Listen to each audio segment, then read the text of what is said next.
previously, I would have said that Corbin was the best player on the team to not have a day 2 at an Ascent. Mm-hmm. And Alex is a top contender now that Corbin got his day 2 in Boston. For the Grand Archive players who are involved in any sorts of weird, like sports betting style stuff with the next Worlds, I think Maindeck Alex going into the national season is going to be one of those like cheap bets with a really sick payout. But I think you'll be pretty happy to have picked him. I think he's got pretty good odds of placing well. DraftKings, where's our sponsorship? This episode is sponsored by DraftKings.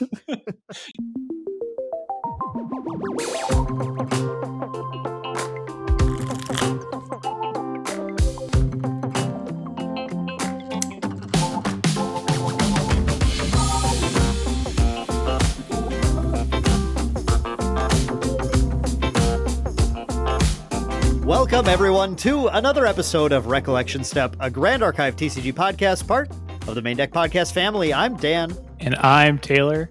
And Dan, you were recently at Ascent Niagara here. This happened this past weekend as of this recording. How did that go for you? Did you have a good time?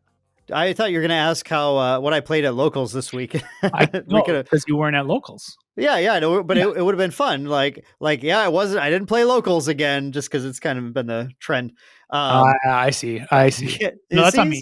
So, okay, but the last couple of times also you haven't played at Locals, and so because we've done something different for that question as well. Yeah, right. So that's on me actually, because I just assumed listeners would be on top of it. But if there's new listeners or something like that aren't used to that yet, maybe I should have just led with that anyway. We'll figure it out. Don't worry. We'll get there. So we're back from Ascent Niagara. I'm back. Taylor is not back from Ascent Niagara because he never left for Ascent Niagara. I'm so upset. I should have gone. I'm so mad. What a big regret for you. I had made so much peace with it too. I was like, yeah, it's fine. I don't need to go. It'll be all right. People are going to have a good time. They're going to have fun. They'll probably do pretty well. And I can miss one. It's not a big deal. And then, oh my God, everybody popped off and, I should have been there.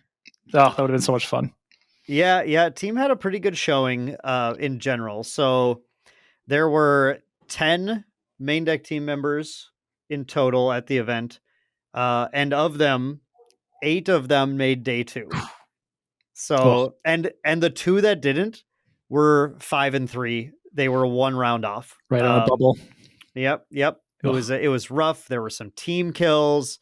It's what happens when your team is bigger. But yeah, I mean, the team did incredible. And then of course we have to mention in top 8, Perfy, Maindeck Perfy, slipping in at number 8, and then Bratis or Maindeck Alex, second place. If I edited this correctly at the start of the video, you may have heard us talking about our DraftKings picks from a previous episode where we said, yeah, Alex would be who we would pick. This was his first 1v1 Ascent. His only other Ascent was teams. Yep. Yeah. His first one was Ascent Worlds at 2025 in Anaheim. And yeah, this was his first individual Ascent. And he was ready for it, to be fair. He's been grinding just so much Grand Archive since March or something is when he started playing. He's basically been testing 3 times a week. A lot of that with Maindeck Tony, which has been great. Maindeck Tony, kind of Maindeck coach Tony at this point, right? A little bit. Kind of got Alex up to speed. And then he's played with other members of the team. He had the day before he was mostly helping people the day before too. But he did get a little bit of Steve-O time in, which is always good. Good to get your Steve-O time in. Yep. It's very important. Yeah. And exactly. That's what Steve-O is good at doing. And he came in and he crushed. So okay, so a lot of what we're going to talk about today is going to be Ascent Niagara. And as you guys might have noticed, this is a bit of a cheeky bonus episode that we just felt with Auckland on the horizon. We just wanted to make sure we get this out. We talk about it. And don't want to miss any of the majors that are happening, especially when this is one that we had so much relevant stuff to talk about.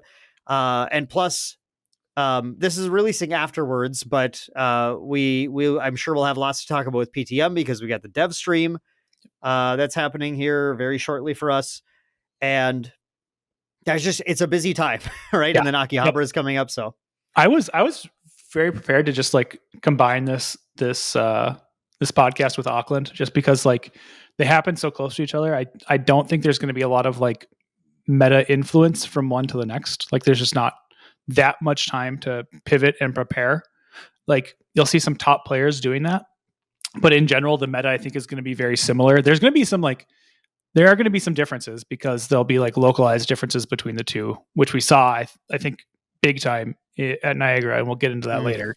But Auckland also has like their own kind of like preferences that I think we'll see as well, because these aren't like the biggest ascents either. Like it's not like they're small, but this was a 214 person event. Auckland is probably going to be somewhere around that as well, I would imagine, maybe a little larger. But well, actually, probably, yeah. I mean, because it's like kind of close to C, but not super duper close. Yeah. It's just like it's still like in a different hemisphere for a lot of it, because like a lot of Southeast Asia is still in like the northern hemisphere compared to the southern. So like that's actually a fairly good jaunt. Anyway, yeah. So there's like some slight differences you'll see, but it's not like I don't think anything that happened here is really going to influence a ton of what happens in Auckland. So I was like, this could be one podcast episode. We can talk about them both because they're both going to have a pretty big influence on Aki, I think. But we got to glaze Alex here because, like, yeah, we do. Like, I'm very proud of him for all the work he's put in, and then just like getting rewarded for it right off the bat, like just bonkers.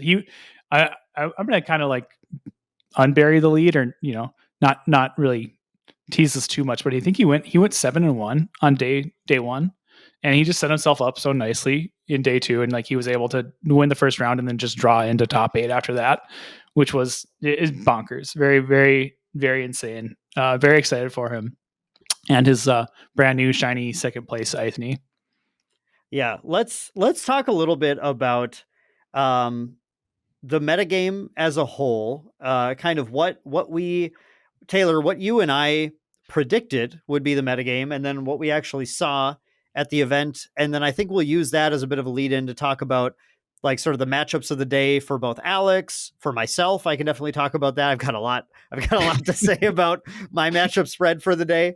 But I think my big takeaway was going back to our previous episodes. We had a couple of predictions, Taylor. Number one, we said every single time we basically talked about ad nauseum as we led up to the event, but we said Crux is going to be everywhere. We said it's going to be big time Crux metagame. Yep. That was exactly right. Yep. Right. That was spot on. I was actually kind of expecting it to start dying down a little bit. Like it was 25% of the day one metagame was Crux, which was like probably like 10% more than I was thinking. Like it ended up being like 53 decks out of the 214. I was expecting something closer to like 30 or 40. Sure. But this is that regional kind of metagame too, where the Northeast United States and Canada, Toronto area, they play a lot of Merlin. They play a lot of Crux in general anyway. So like, of course they're playing that into the Ascent as well, because it's localized there. Right. So I should have taken that a little bit more into consideration, but yeah, just a ton of Crux everywhere. Yeah. Crux was everywhere. Another thing that we had talked about was wind.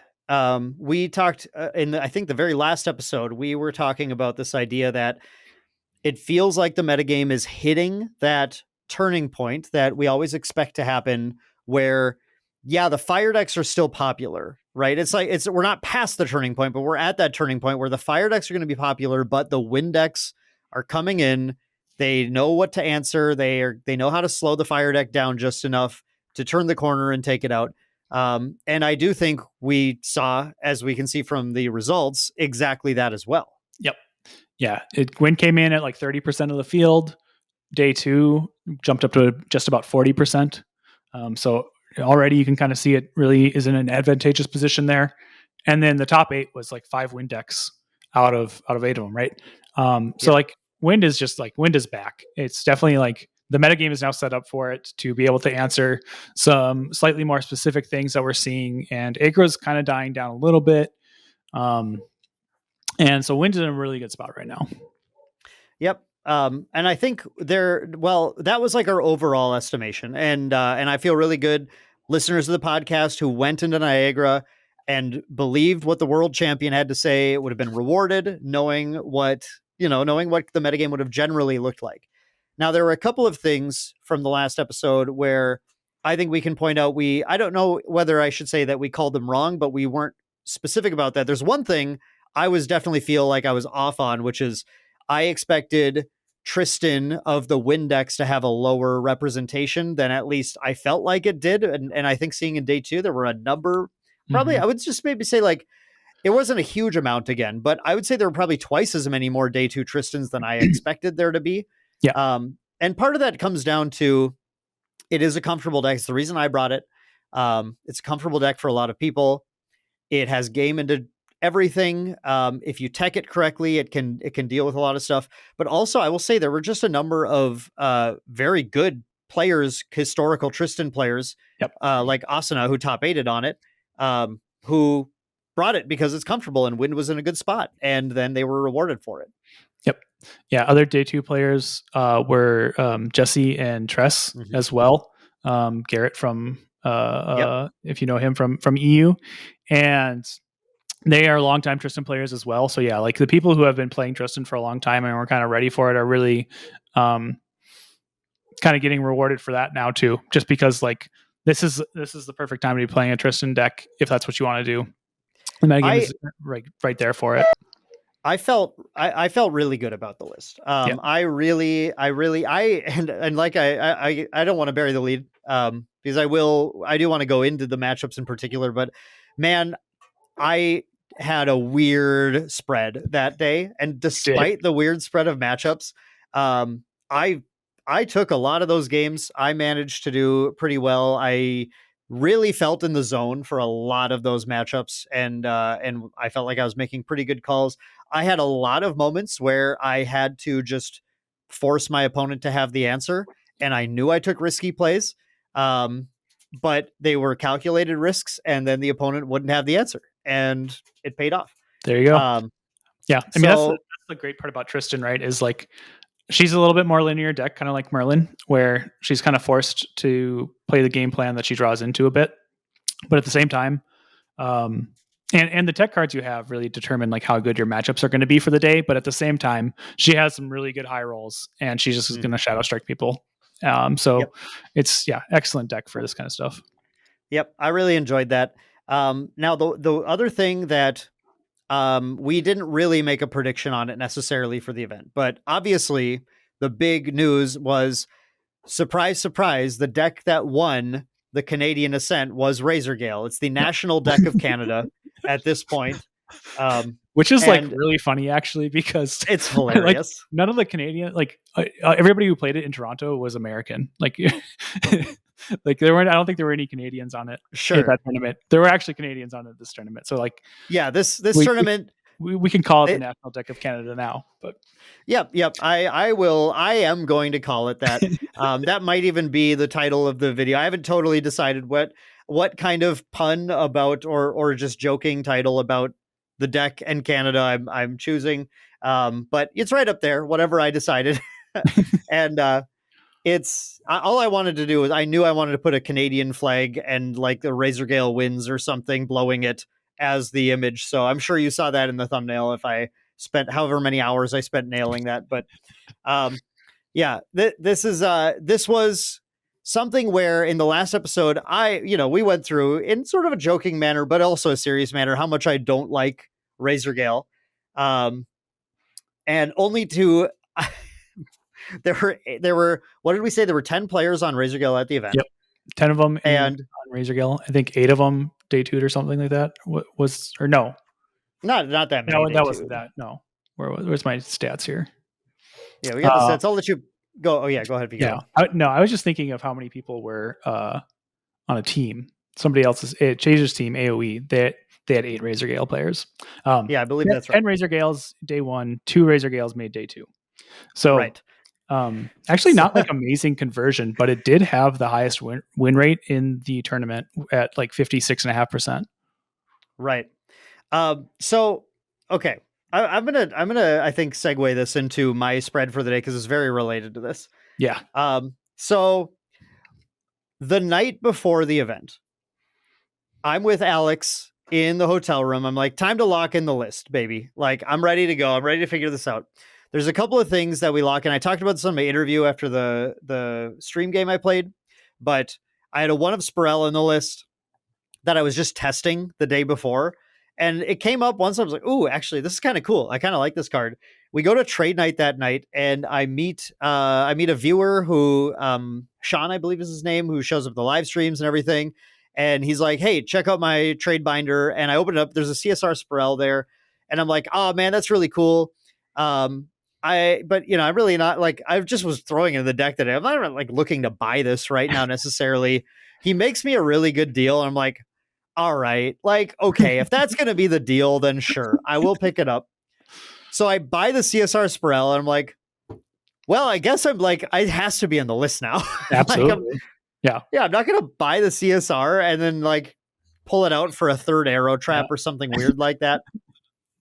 So like, which, and then I end up being like super glad I did because that card won me a chunk of those matchups. That like game 3 all-star, like they're prepped to defend against Shadow Strike. They've got the Resolute Stand, like the specific tech, right? And they're like, cool, I've got one card left pass, like nice. Attack with an ally, Resolute Stand, like Spirell, you lose. Like deal 6. Was so sick, or holding up at 2 cost to hit Shadow Strikes, or against the Kongming, they put the 1-drop under Spirell so that I can negate a Veiling Breeze. Because the night before, as we're teching out the rest of the deck, Alex and I are like, there's just not enough sideboard slots. Like, what are we gonna do? And we go like, okay, so we're putting in the Cleansing Reunions for Genbu, so that's cool. Are we even going to see Razor Gale tomorrow? Because we have these Scatter Essences we can put in. And like, how much do we need to throw in for Genbu? If we're already doing Cleansing Reunions, we have the Nullifying Lantern main, we have the Censor main. Like, I don't feel like I need to, at the same time, board in like 6 cards just to like fight Genbu, which is already a matchup that's like kind of 50-50. Like, I don't need, like, how hard do I need to turn that matchup? So we make the decision, let's just pull out the Scatter Essences, put in some Crystallized Destinies and stuff, because those will be helpful against some other weird stuff like Water Diana. And really, I just don't think we're going to see Razor Gale, which is the other matchup where it'll turn it by at least throwing them off of a turn of having Razor Gale or whatever. And then I proceed to face Razor Gale 4 times throughout the event. 4 times throughout the event. 3, and it was never Xenadrill, by the way. It was 3 players from AoE, from Tage's team, starting with Tage.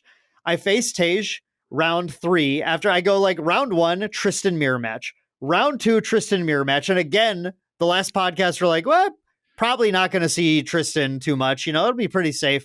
But I faced the first 2 rounds in a row, Tristan mirror. Then round 3, go against Razor Gale. Tage, I sit down with Tage, and I know Tage. So I'm like, oh man, cool, good to see you again, whatever. Pulls out the Razor Gale turn 1. I think the first game, I'm like, you got to be kidding me.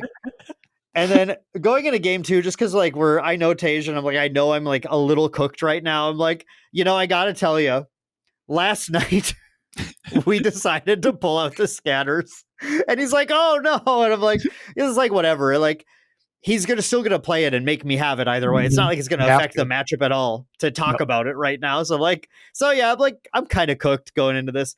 I still win game 2 and then go into game 3, and he ends up beating me. Then round 4, I match up against someone, and we're shuffling, like, yeah, how you doing? Like, how's your match? Whatever. And then I sit down and he plays the Razor Gale, and then I look up at his shirt and I'm like, oh, I just realized you're, and he's like, yeah, I just talked to Tage right before the match started. I said, hey, I'm paired against Maindeck Dan. And he's like, oh, let me tell you, he didn't put in the Scatter Essences. And I'm like, no, I'm so cooked. I'm so cooked here. Manage to actually pull that match out. I win. I don't remember if it was games 1 and 2 or games 2 and 3 or whatever, but I win the match. And I'm like, wow, that was like crazy. And then the next, I think is it the next round? Whatever. One of the next rounds, I go up again against another teammate. This one was Noah, I believe, from the team. And we go to game 3 again, but Noah cooks me. Then play out the rest of the match. I play a Wind Wake Up. I play a couple Merlins. One of those was the ones on stream. Or Noah the last round? I've lost it at this point. You know, it was a long day. I'd have to pull up I'm sure Taylor could pull it up here, but it doesn't super matter. The funny part of the story is that I do make day 2. We go to day 2, and then my first round is against a Win Seiryu. Really interesting build, because this is one that we like. We know the deck is pretty good against, except this build was this player was playing Spellword Scepter, Regal Inquisition Seiryu. So their entire goal was, they know I'm going to Ensnaring Fumes their Seiryu at some point. So they just don't flip it until they've gone Spellword Scepter, Regal Inquisition, get rid of everything. Okay, you didn't draw the answer, flip Seiryu, kill you. And that first game, it was just like, I wasn't totally sure what was happening. It was like really holding back stuff, but then they pull it off, and I didn't push, I think, fast enough. Game 2, I push a little faster, and we get all the way down to 8 minutes left in the round when I go for a kill and manage it. Or like 10 minutes. And we 2 minutes left. I realized my mistake of not siding in my Regals. So I side them in for game 3, but game 3, we have 8 minutes, and we just like, all right, well, we got to finish this. So we turbo through, because a draw will just kill us. Yep. And both of us are just level, whatever. And I believe that's the game where I push it out, and I managed to get Spirel for the win, to get the damage down and secure it in the final minute of my last turn of turns for the game. Ooh. So like down to the wire. So that was cool. Then I went into so I'm like, at this point, I'm like, actually, I could win out and potentially top at this point. That's what I needed to do. Yeah. And I sit down for match 2 of day 2, and it's Noah again. The only other Razorgale player other than Zenadrill who made day 2, who I already lost to in day 1. And we pair again, and we just laugh when we sit down. Like, this is just ridiculous. Game 1 he takes, or no, sorry, game one I take, whatever. Game 1 and 2 we trade games. Doesn't matter. Game 3, I am pushing pretty aggressively because I don't have the 4th Mastermind Scheme, something I talked about in my video that I posted right after we got back. I don't have the 4th Mastermind Scheme. I really need to just push to be able to beat this deck. I also don't have Nullifying Mirror. And again, I don't have Scatter Essence. I'm just like, I untech'd entirely against this matchup. And Noah's still at Spirit. And I'm like, they have the ability to play a grand total of 3 interaction cards this turn. I can push with Black Market Broker to get them to 6 damage on Spirit. And then I can slice and dice for the kill. And I'm looking at my hand. I have 2 incapacitates going into the turn. I draw a 3rd incapacitate. That doesn't matter because I could only have 9 influence total. But I'm like, I have slice, incap.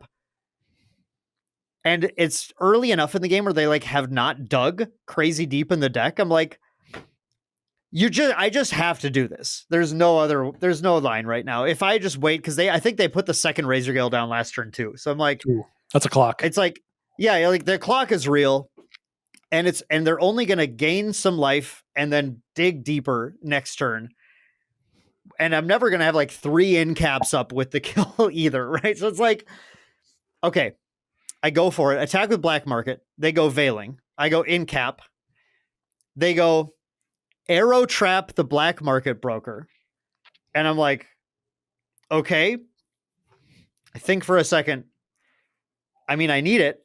In cap the arrow trap. And they're like, okay, it's good. Take 2. And I'm like, slice and dice. And they're like, second veiling. Like, they just have got him. Everything. Absolutely everything. Like, I don't know. I don't think I'm wrong. I don't think I'm wrong to say they have to have 3 interaction pieces, like triple veiling or double veiling arrow trap or something weird to stop it. Yeah. I don't think I make the wrong call there, pushing in, because I think if I just pass turn, I think they just start going off and, get the kill. So I don't feel bad about it, but it is what it was, right? So I'm like, okay, fine. You know what? You got it. That's gonna do it. But I was that close to getting the revenge as well. And then I end up losing the next round in another nail biter down to game 3. And then I go up the 4th round. At this point, we're totally out of doing anything. I go up against Jesse, Tristan mirror match. I'm like, are you kidding me? Like, 3 Tristans, 4 Razor Gales. And I like deliberately was like untech'd for the Razor Gale and thinking that I just wouldn't have to face Tristan too many times either. So like, it was a wild matchup spread that just, didn't quite go my way once I got to day 2, or even on day 1, I guess, technically. Day 1 was rough too. Like, playing 3 Razor Gale players when there's 10 in a field that size is like, that's pretty unlucky. Like, you kind of got washed on the matchup lottery there for sure. Yep. But I managed to pull it out, right? Like, I took one of the Razor Gales, I took one of the Tristan mirrors, I drew the other Tristan mirror, and then I just took the rest of the matchups. Had a win wake up against a player who's from Universes, a well-known player from Universes card game, who came over and was trying out a little bit of the Grand Archive scene. They really knew what they were doing, but that matchup is very Tristan favored, so it just went my way.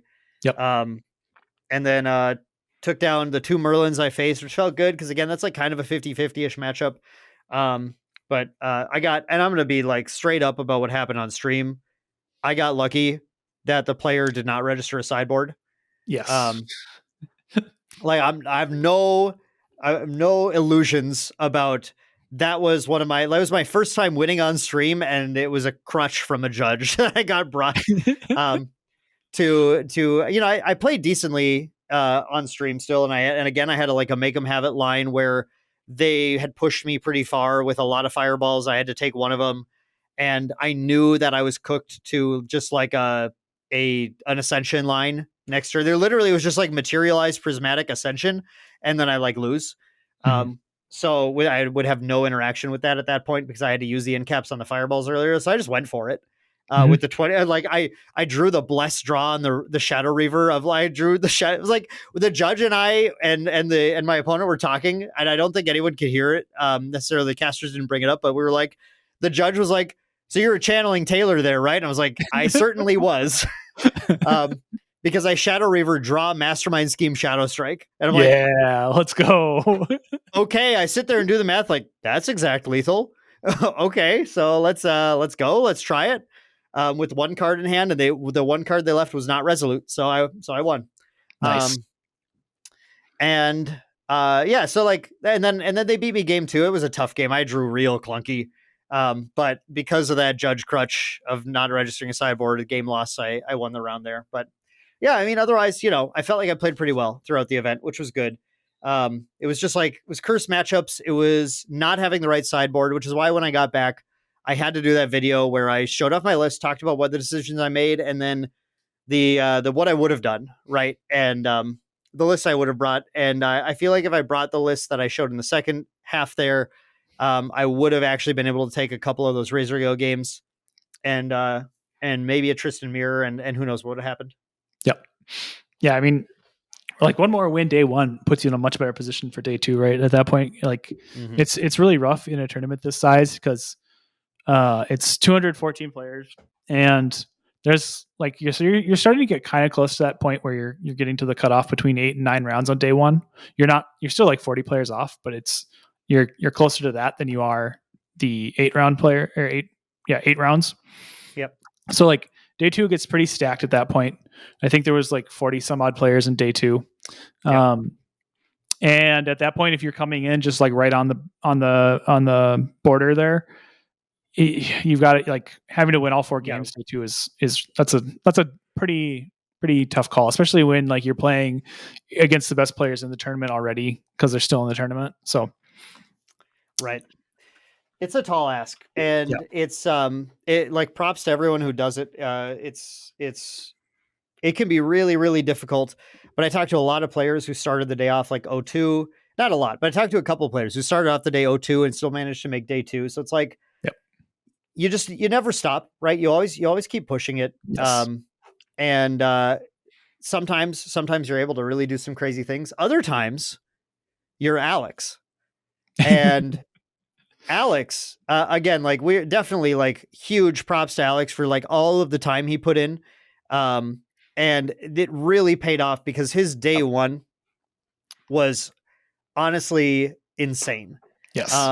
His day one, I just have to point out his only loss day one was to Maindeck Logan, a teammate.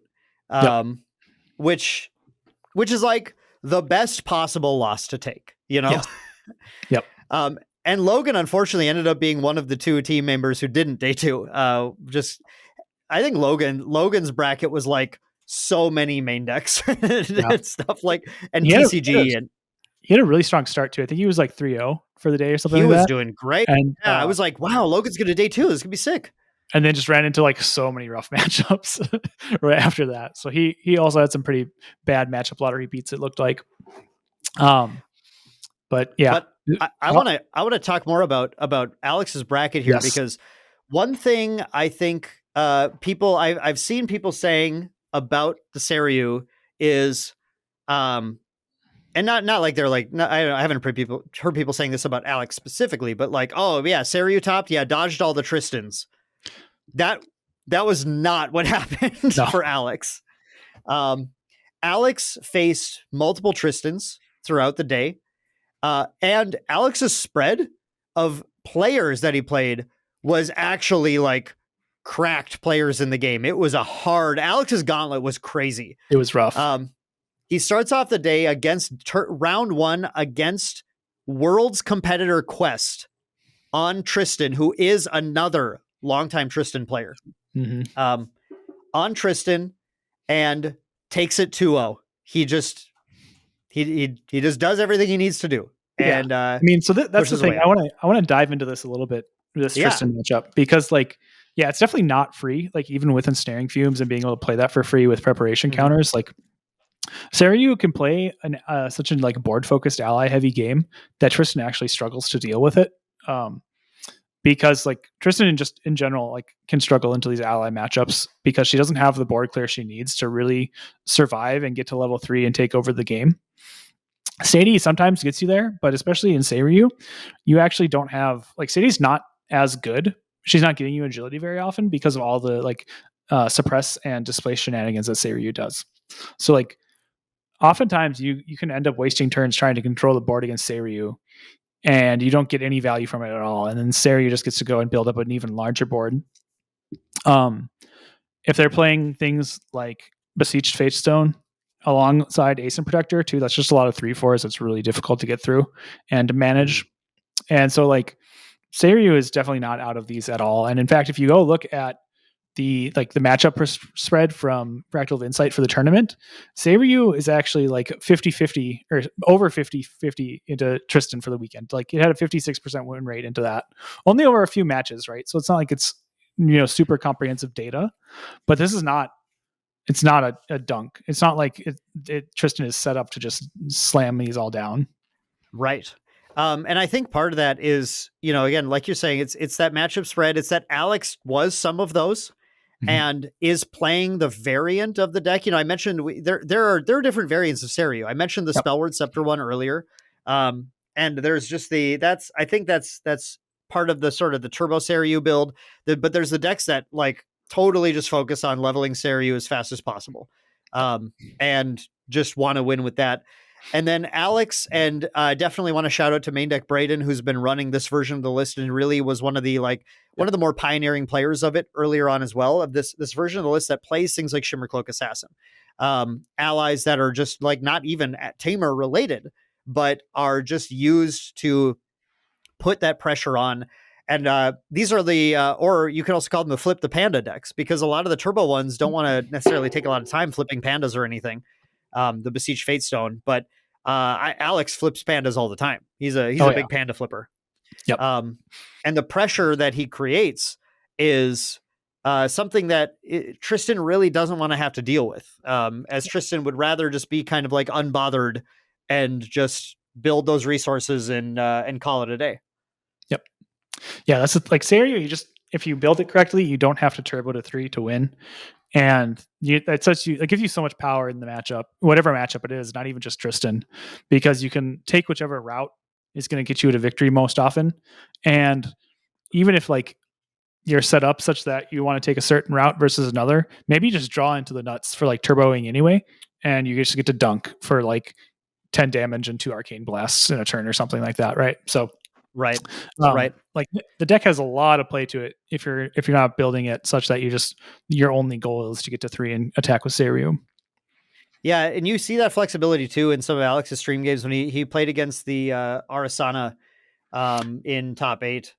You see him just, okay, like I can turbo. Yep. Yeah, you still have that capability, and you still just like get to win those games where your opponent cannot interact fast enough.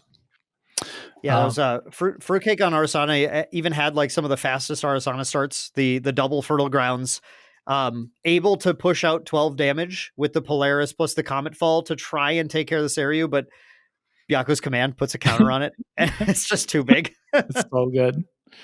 Yeah. But yeah, he played some, rest of the day he played some Guo or some Genbu, won that. That's like a fairly even-ish matchup. I don't think either side's too favored. Played against a Water CL. I think that deck is actually going to struggle a decent amount into Seiryu just because like they don't have a good answer to Seiryu itself. Right. You have Doomblade on another Shadow Strike Tristan that he took Tristan, 2-0. yeah. So MF Doomblade, another player who is very, very well known in the game. We've covered on meta updates in the channel, their decks. They're just a very well known player. Steve-O, round 6, Maindeck Steve-O, took it 2-1 against him. EMP, Peter from California area, I believe. Yep, TM32. Yep, TM32 team on Lorraine, Crux Lorraine, and they were both on Crux Lorraine, and I think that's a pretty favored matchup for Seiryu for sure. You have really good answers to their swords, obviously, because you have a bunch of suppression in the deck. That's really easy to use, so it's actually hard to get like a big attack in. And then you can Spell Shroud your Clarent. Neat. Here's a baby green slime. Yeah, exactly. And again, like that's another tough one. That's actually difficult to get rid of Seiryu for them, and they don't have good protection for what you're doing either. They've got some Resolute stands, but that's about it. Maybe Crystallized Destiny, but that's only again saving you for a turn. And then I know players like Perfy on Merlin were bringing in devastating blows. Steve-O too, just because that is one of the cards that you actually can get rid of dragons with. Yes. Yep. Exactly. And then end of the day playing against Blink on Fire Merlin, which is, I think a lot of people think that is more even than it really is. I think that is actually quite Seiryu favored. It is. Especially these builds that are, again, like playing to the board more than just trying to turbo to 3. Like if you're turboing to 3 and slamming Seiryu, that's fine. But also that means you don't have any cards left to fight what Merlin's actually doing. And that you haven't made them use any cards to stop what you're doing, right? Whereas if you're putting a bunch of allies on the board and making them deal with your pressure, not only does Merlin still have to like lose a bunch of cards to leveling up, now she also has to lose a bunch of cards to dealing with your board too. And it puts you in such a better position. I feel like Seiryu is one of those decks where it's very easy to learn how to do the thing, right? To just like go to 3, flip the dragon, attack, blast you. That's one of those lines where like anybody can pick up Seiryu and just play that line out and win games. But it's the players who have really put in the time and have learned, and I specifically really think it's the version of the deck that plays the allies that has the best performance. Those are the players who are then going, actually, I can take this into a wide field and I know how to beat each of the decks that show up. And that's why I think Seiryu is played correctly with the right build is like, I'm gonna say it just because we're content creating, we're podcasting, we're doing the hot take thing or just the take thing in general. That's BDIF, right? That's best deck in format. I think so. Yeah, it's pretty close. I was expecting a lot more Seiryu because I was too. I was just pretty much expecting like a ton of Goja in general, Genbu as well. And there was just not anywhere near that much Seiryu at the event. There were let's see, like nope, that's day 2. There were 14 Seiryu decks. One was a fire Seiryu deck. Just like 13 win Seiryus, right? And out of those 13, like 3 converted to day 2, I think.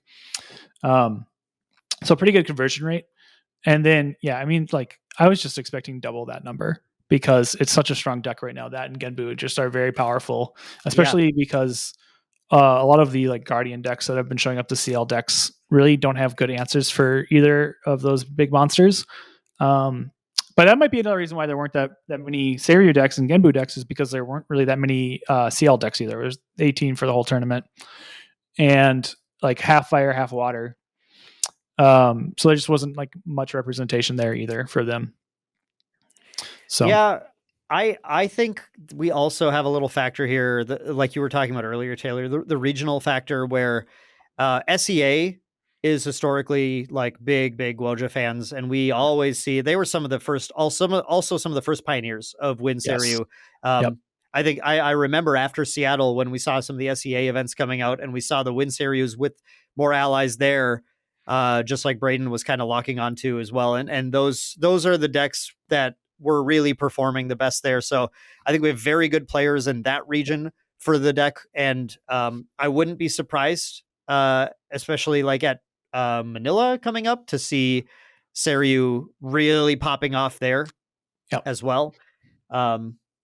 Akihabara, I bet will have. I mean, Akihabara is going to be a bit more of a melting pot event. I think you're going to see all the regions kind of bringing their things, but I think you're going to see a lot of the good SEA players going, Dragon's pretty sick right now. Yeah. They're already good at it. They already like it, but I think in the metagame right now, I would pretty quickly agree with someone saying it's the best deck in the format with the right list piloted by the right player. I think it's really hard for a lot of decks to beat. Yep. Yeah. I mean, especially like, the flexibility it offers just really lets it play into so many different things. It's just got a lot of power. So yeah, I don't think you would have to twist my arm too much at this point to start making that argument to me either. Yeah. And I think, just going back real quick to the rest of Alex's event. So he went 7-1 day 1. And then we're looking at the day 2 pairings. And he's paired against day 2's paired against Nightish. Sorry, not Nightish. He's that was in Top Cut. He's paired day 2 against Tepis. Yes, that's the one. And he looks at the list, and it's a Fire CL list, and this he has practiced locally as well. We've played. We were playing this for a little bit, and we're looking through, and he goes to me. It looks like, and he tells me, if I win this, I think I just can draw the rest, and I'm in top 8. Right? I'm like, I think the math does work that way. Yeah. And he looks at the list like, I don't think I can lose this match actually. And absolutely nothing against Tepis as a player or anything. Just like, it's the matchup, right? It's like, we're looking through like, I just, we played this matchup a bunch, and I was part of that. And like, I only ever had a shot when Seiryu played badly. Like I played not just only Alex, but other local players on it who like weren't as practiced with the deck. And it was like, and Alex would like be there and be like, oh, if you did this, you win the game. When I'm like in the middle of like winning. And I'm like, it's true. If you did that, I would not be able to do this and you would win. And when I played against Alex, and I think I ever only took one game. And that's because like I just went like super heavy swing. Did I win? Kind of gameplay. And so he, true to his word, he sits down, he 2-0s the first match of day 2, and then draws with RNG, draws with Superior, draws with Nightish. Yep. There we go. then ends up playing Knightish in round 1 of top 8 on Fire Merlin and takes that one 2-1. Y'all got to see the Astra Ari matchup as well. Or Fruitcake. Fruitcake. If Fruitcake had Serene, it's a slightly different game, but still, I think Alex's game plan is still the same. But it just gives Fruitcake an opportunity to like find the line out at that point. But just not enough health to survive. RE2 just really, there's very little she can do. Yeah. Well, I think both those games too, like he had used all his influence to survive as well. So like even if he has the extra life, does he need the extra card then to survive? So like I think in general, I think that's again just a really favored matchup for Seiryu because they just they like actually Fruitcake was like prepared for it. They had ensnaring fumes in the list specifically for like Goja builds. And because they knew, it's just not a great matchup. And even through those, like it's still just so tough. And then we all watched Alex kind of get stomped by Xenadrill, by Razor Gale in the finals. It wasn't Fumes, by the way. It's the Ravaging Tempest. The Arasana tech. Yes. Yeah. Yep. Card is pretty sweet in that deck, actually, as tech. Yeah. So I want to talk about the finals really quick. Last thing I really want to talk about here. So finals were really interesting. We had a lot of fun. We had a makeshift stage set up, and myself and Maindeck Braden were like doing a little bit of like impromptu casting because we had no audio over there, which was kind of fun. But game 1, so we talked with Alex about this as well. Game 1 is really close, and there's a point where Alex pushes and gets Xenadrill to innervate agility. Yep. Leveling down to 1 with 13 damage marked. And Alex has a Trained Hawk in his hand. He has a Trained Hawk on board that actually specifically gets Zephyr'd for the turn so that it's not able to attack. And he's holding a Trained Hawk in hand. And Xenadrill has like 1 card left, I think, and has no response possible. And Alex passes. Oh. And we talked to Alex later, and he's like, "Did I?" And he goes back and looks at his hand and is like, "I don't know. I just glossed over it. I didn't see it." Actually, so normally I would say, it's a long day. It's, a long weekend of playing games, right?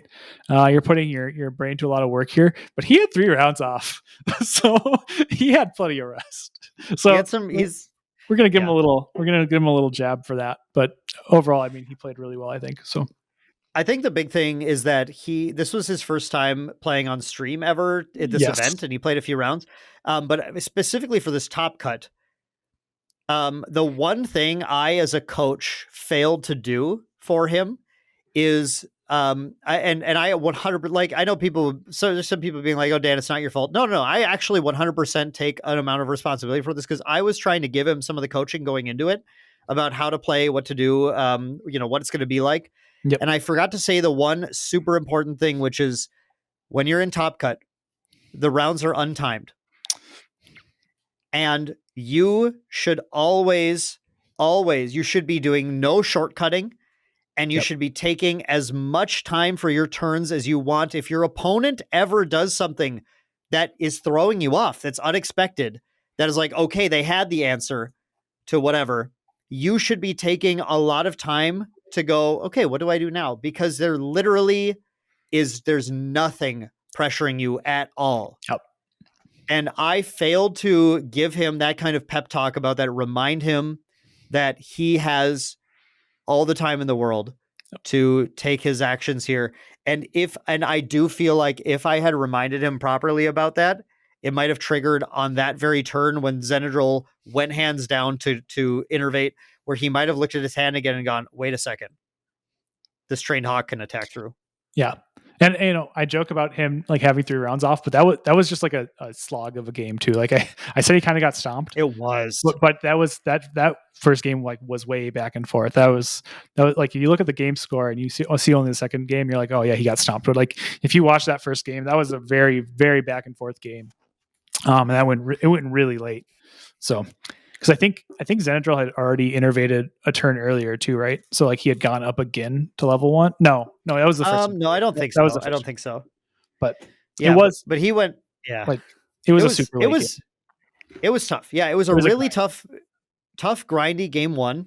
And then looking at Xenadril's sideboard as well, Xenadril's tech for Seiryu was there. Like, Xenadril was a player who was extremely prepared for a Seiryu as a problem deck in the format, and was bringing in, I want to point out the main board EMAGs, the main board Eternal Magistrates, two of them main, which is already something that slows down Alex's, because what Alex wants to do in this matchup is just push as fast as possible. Yep. Close the game off before the Razor Gales drop, before we can dig, before we can set up the Ardent and shifting the winds, whatever. But Eternal Magistrate says, here's a problem you do have to deal with.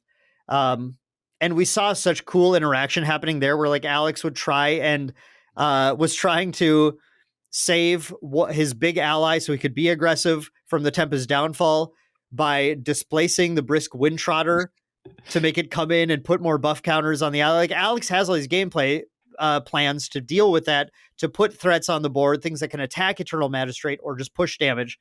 But then Xenadril goes like Zephyr the horse in response to this place, so it actually goes away until end of turn, so that he can just clear board, and then it's not a problem. It's like, those plays were crazy. And then Alex has the plays back where he can go displace Eternal Magistrate, where all the Americans watching cheer at the sort of impromptu casting booth they had set up when Alex sees the line to displace the Eternal Magistrate, because when it comes back in, it can't be re-imbued. So it's no longer shutting him down. Like, all these plays are here, right? But it's like having the Megs main, having two more side, then siding into all three ensnaring fumes, the Innervate agilities. Like, there was just so much that Alex had to fight through. Yep. Yeah, it was a tough matchup. Xenadril was definitely ready for it, for sure. So, but incredibly well played, I think, from both of them, and hell of a run from Alex. We'd love to see it. I'm very, very excited for him. He's already, this is very much like kind of ignited a fire in him for sure. I mean, he was already pretty excited about the game and ready to compete, but like he's ready to go now. He's like locked in. He's like, I'm going hard this rest of this year and seeing what we can do and all that good stuff. So yeah, we've been posting about this. He posted on Merlin's. I posted on Twitter as well. His Ithne, as much as if I want it, I'd be coveting it, right? But what Alex is doing instead is it's up for sale. His second place Niagara Falls Ithne. By the way, if anyone who's listening to the podcast is looking to purchase, they can DM me anywhere, and we can set up a pickup at London or Akihabara or something. But he's looking to sell it specifically to spend all of that money traveling to GA events next year so he can continue to compete. So I never judge anyone for selling their highly valuable cards, but that is the best possible thing to be doing. That's what we love to see. Alex going, I am all in. I'm so GA pilled right now. I am ready to, what we said to Alex, like, you just keep this up, man. Like, you sell that and then just win 3 more, exactly. Then you're good to go. Yeah. Then you can start keeping them. Exactly. Yep. Alex is going to be the new Caven. We got to see what his competitive win rate is after a few ascents here. Right. He very well might be the new Caven. If they all go like this, man, he's going to go crazy. He's starting strong. So absolutely. Yeah, we'll see where this goes from here. I'm very excited. I have to figure out now who is the best player on main deck without a day 2, actually, because we're kind of running out of those players. So I haven't gone through a little low. I haven't gone through the list yet of who's left, but overall, just like a really good performance by the team. Was very excited, very proud to watch along and see everybody do so well. And I think, even the players who made day 2 as well. Like, I don't want you to beat yourself up too much about it, because like you all played well, you all prepared well, and like stuff just happens sometimes, right? Like even like look at Dan, right? Like Dan like squeaked in a day 2, and then he's ready to fight hard, ready to play hard, and he just gets one win out of the bunch, and not for lack of trying or anything like that. That's just how it goes, Yep. You can't You win them get all. cursed matchups. You get sideboards that maybe you guessed wrong, or maybe you guessed, like, honestly, like I guessed kind of right. There weren't that many Razor Gales. There were more maybe than I expected, Yep. but not a lot more. I just happened to match into all of them, and it was like, Yes. okay, like fine. I guess that's how that goes. But I still felt really good. As I was telling everyone, this was my first day 2 since Nats last year, my first Ascent day 2 since Houston. But again, most of the Ascents I played in, I was right there with where a lot of our teammates were, with where Logan was, etc. Like I was one win off of making day 2 at Utrecht. I technically had a day 2 record at Santa Clara, but clerical errors, whatever. So, I when I play, I still can kind of play, right? I can You kind of have do it a all little right. bit. Yeah. Yeah. You We mostly still have it. we said at Niagara, like, I still got that dog in me, and then we walk by. We walk by someone who's got a cute little poodle who's like, like peeing or whatever. So we're walking by, and they're like, "Is that the dog, Dan?" I'm like, "Yeah, I still got that dog in me." Exactly. The dog you have in you is that dog that was eating the cheeseburger wrapper at Gen Con that year. Oh my God. Yeah, that sure. No, that's not me. That dog was crazy. That dog was feral.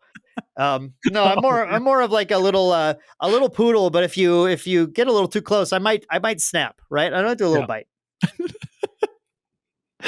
That's Oh, the dog in me. yeah. So yeah, anyway, takeaways from the tournament here.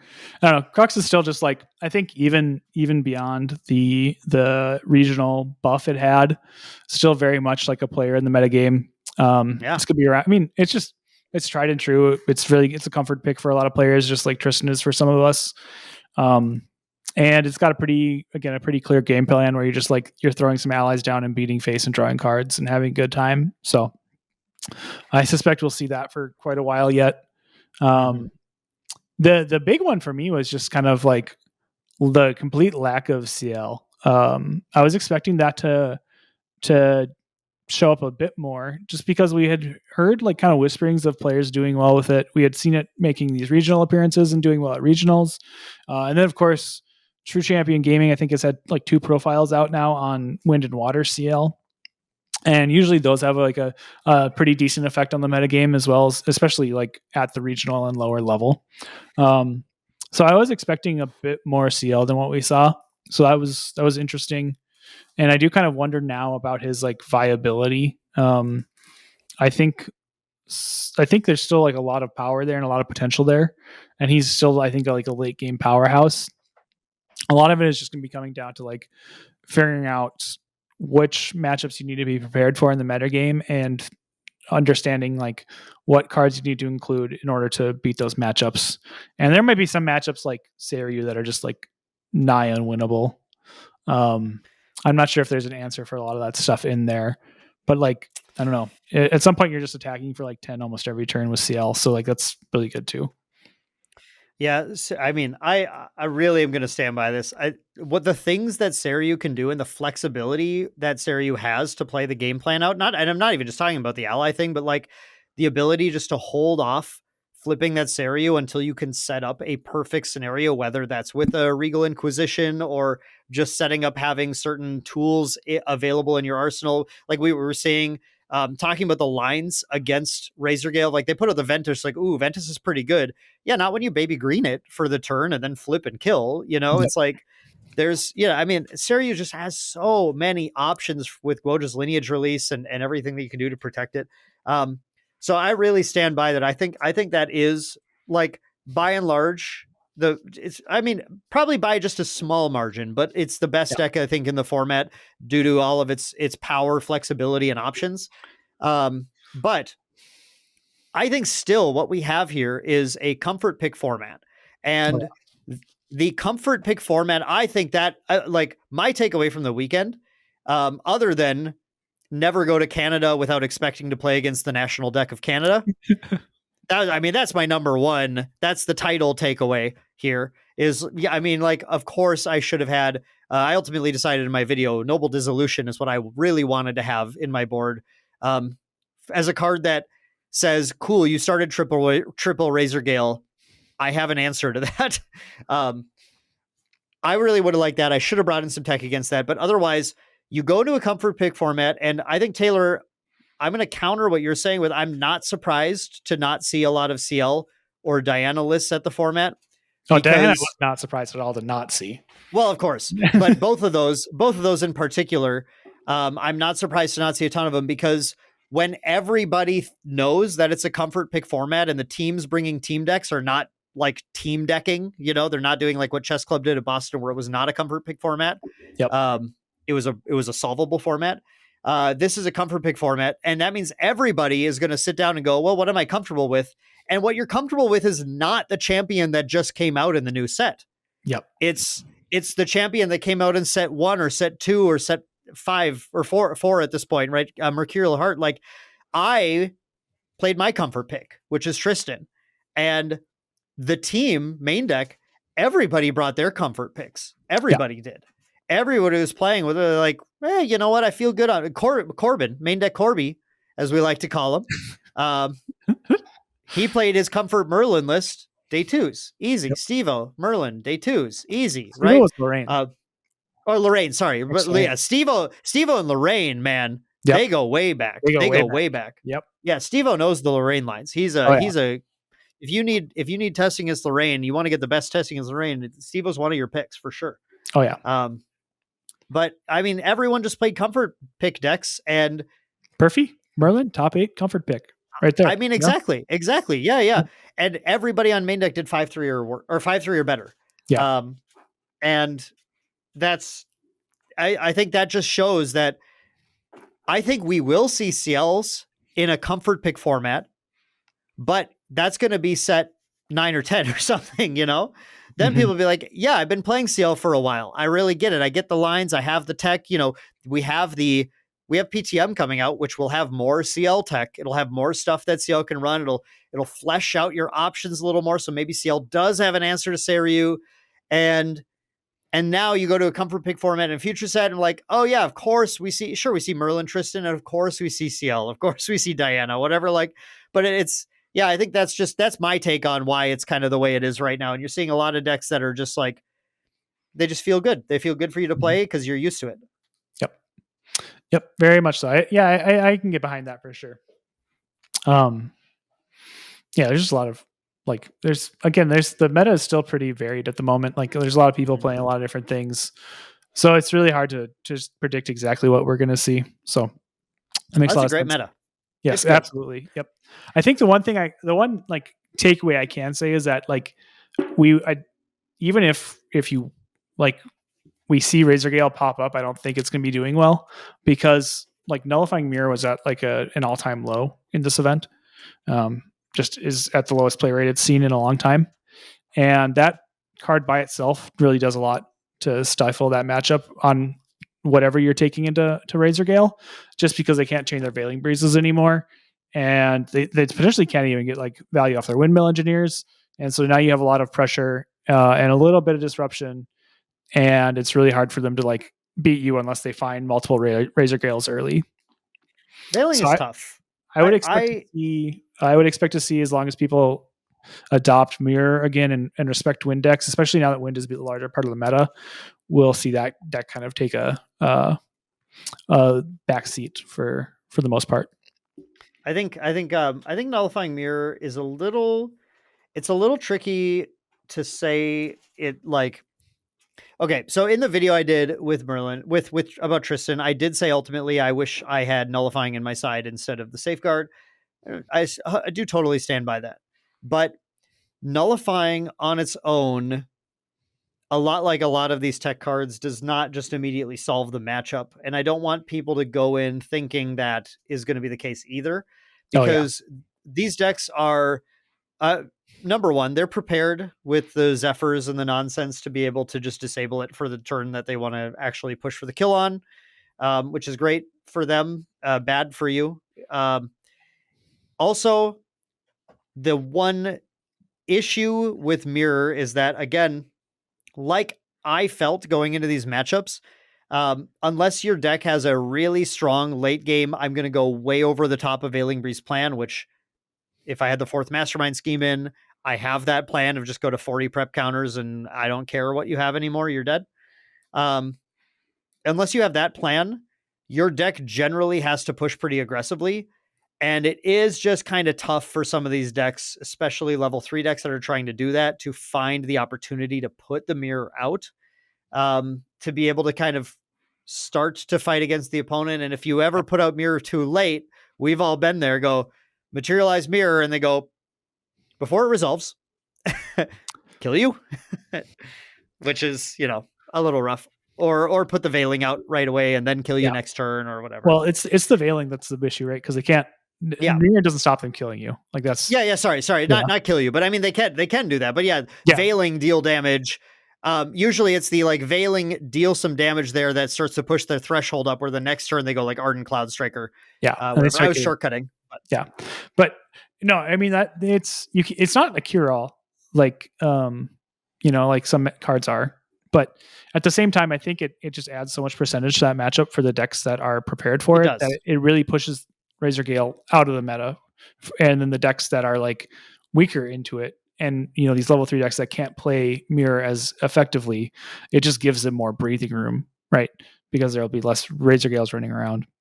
I view it a lot as like I'm Nullifying Mirror and Nullifying Lantern are getting to be cards where I have a really hard time justifying not including them anywhere in my list, either main or side, just because they help shut down so much of the field at this point.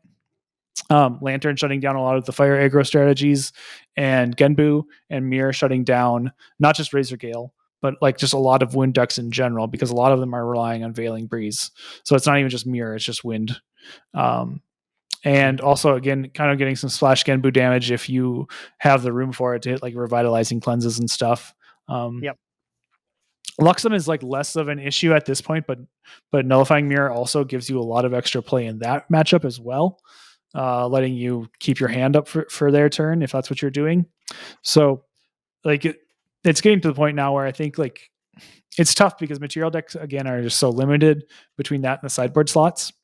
But I think at this point you're pretty hard pressed to not include both of those cards somewhere in your list if you're trying to make like a competitive run at some of these events, just because they catch so many things from so many different decks.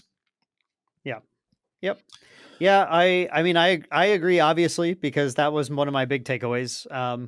I really encourage people, if they're curious to hear more of my thoughts on Tristan, to go watch that profile that I posted. I felt like the takes I had on Tristan are a little different than I have seen other people have, but I think I have pretty good reasoning for thinking some of the things that I do. I definitely came out of the event. One of my I think the biggest things that I was able to really absorb from this event was playing seriously again for the first time in a long time, beyond the store champs level. And getting to do that really helped me hone in some of my analysis thoughts on just some of the newer cards that we've had that I haven't had as many chances to play with in a while. And I mean, I just think there's some interesting ideas, at least in that video, that you can think about some of my takeaways and some cards that I think Tristan still has some room to kind of like hone in a little bit in the new meta. And I wouldn't feel bad at all about taking her to Aki either. No, I think Tristan's in a good spot. It would not have been my pick for the Ascent, but I think I was pretty I think I would have tried to get Wind Crux into a good spot, because I think that has some good play. Although I think all the Fire Crux decks would have made me pretty sad, or at least would have been grinding a lot more than I wanted to.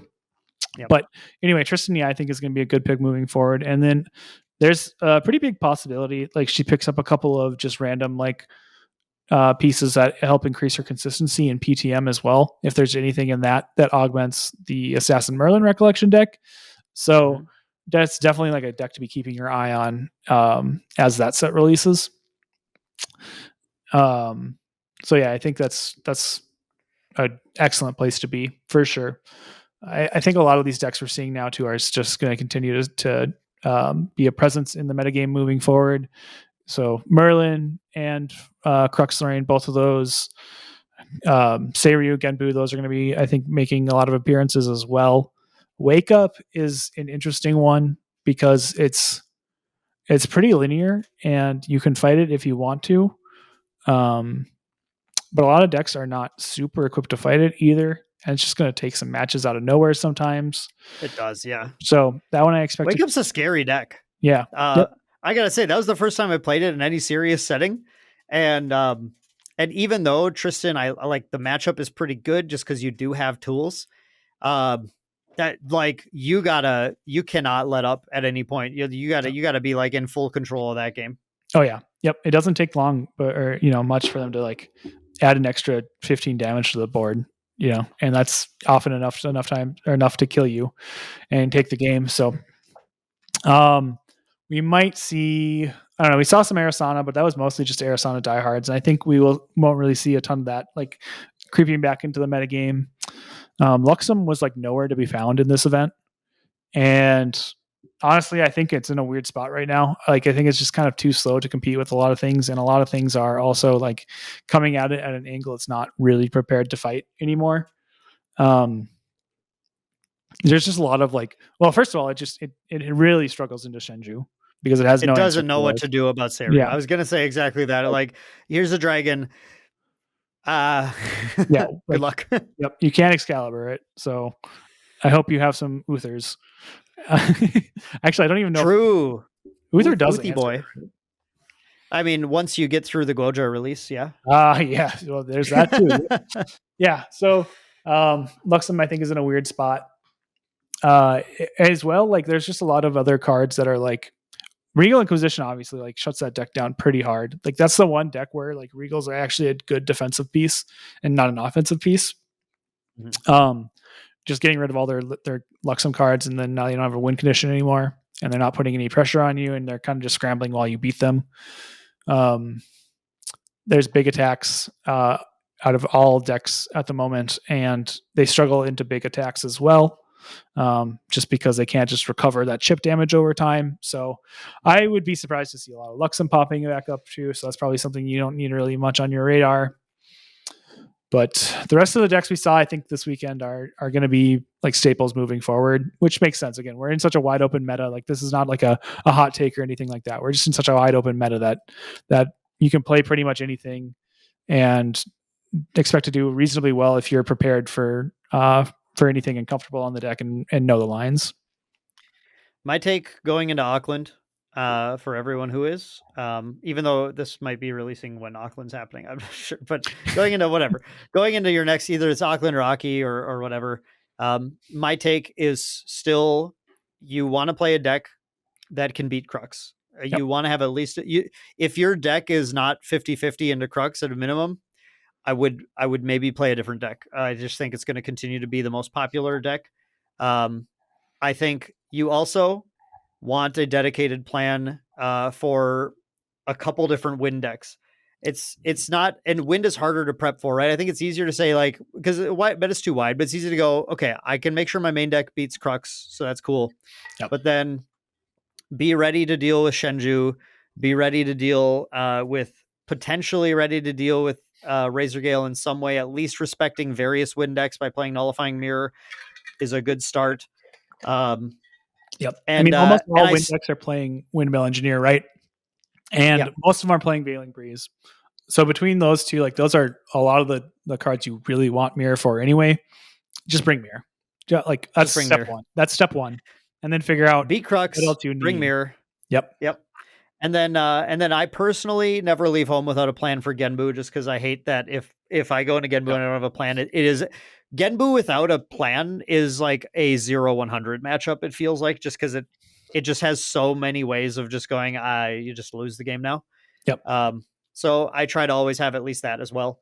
And I guess that's kind of my starter pack for being able to compete in Ascent in this metagame. Beyond that, the last thing you want to do is just make sure your deck, whatever deck you have chosen to play, has a very decisive way to end the game. And that's where I would have tried to maybe make sure Taylor's Wind Crux was locked into that, because the last thing you want to do is just play forever.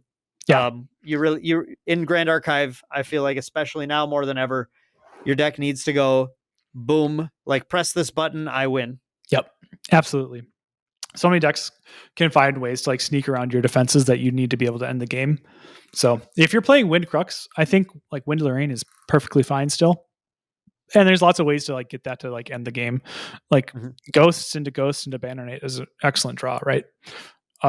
Wind Merlin, on the other hand, I think is like a little bit more rough because you can still play the Ghost into Bannerate line, but you didn't get all the chip damage in beforehand like Lorraine does. And so it's just not closing the game out as effectively. Yep. And with Wind Merlin, you're going to be sitting there and like just playing the game for 15 turns and giving your opponent like a million chances to get back into the game. So don't do that to yourself. I would never, Taylor. Don't worry. But no, I agree with like all those points. Be ready for Crux. Be ready for Gojos of all shapes. And honestly, I think a little bit about Tristan, but I don't think we'll see her popularity spike up that much. So, but that you can kind of lump that into the win decks anyway. Yep. And I think if you cover all that stuff, you already have a good, reasonable game plan. Sounds good. Then it's just be as comfortable as you possibly can on your deck. And yeah, good luck to everyone competing the rest of the season's events. Should be a really fun, exciting season as we head into PTM when everything is going to turn on its head again. And well, other than the fact that Merlin will be the most popular deck at any given format now more than ever, that's probably going to be the easiest thing in the world to guess. Oh my gosh, absolutely. Yeah, we talk about comfort picks and like how CL and Diana aren't there yet, so we don't see them as much because people haven't had the time to learn it. I think that's going to be not the case with Merlin at all. I think a lot of people are going to put a lot of time into that deck right off the bat just because she's so much more popular than the other two. Not to say like, you know, Diana isn't popular, people weren't waiting for CL, but Merlin is kind of just like GA's poster child at this point. So yeah, very, very excited for that to come out. But I think that about wraps it up for us. Dan, do you have any other kind of final thoughts as we enter out here? Final thoughts. Congrats to everyone on the team one more time. I just, I couldn't be more proud of our team and their performance and their skill, and looking forward to seeing them really pop off in 2026. We're going to have, I think, a lot of success. And then also Niagara Falls, actually beautiful. Really, really cool. Was glad we got a chance to go down and see that too. Yeah, that's what a cool spot for like a venue for an Ascent, right? Like it's not often that people are putting trading card game events, big ones like this, in like, landmarks essentially, right? Like you're not going to see something like this at like Yosemite. Also, we didn't ever say this explicitly, but big congrats to Zenadrill as well for taking down the event. Of course, very, very well earned. Big congratulations there. And then also, since we didn't mention this at all in the episode, if you would like to help support the podcast, help support the channel, feel free to head over to jwwcards.com, get all your sweet PTM pre-orders there. There's still time to get those in.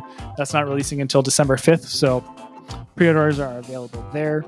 On top of that, like, subscribe, comment, review on whatever platform you're listening to or watching this on, and help us out that way. That's super nice. And actually, so this was a bonus episode. We'll be back in about a week or so with the results of Ascent Auckland and talking about that and who won and how right or wrong off and on we were about what the metagame was going to look like and what people were bringing, and if there was actually going to be an adaptation from Niagara here. So we'll catch you in about a week or so. But until then, this has been the Recollection Step, and we'll see you in the next one. Bye, everyone.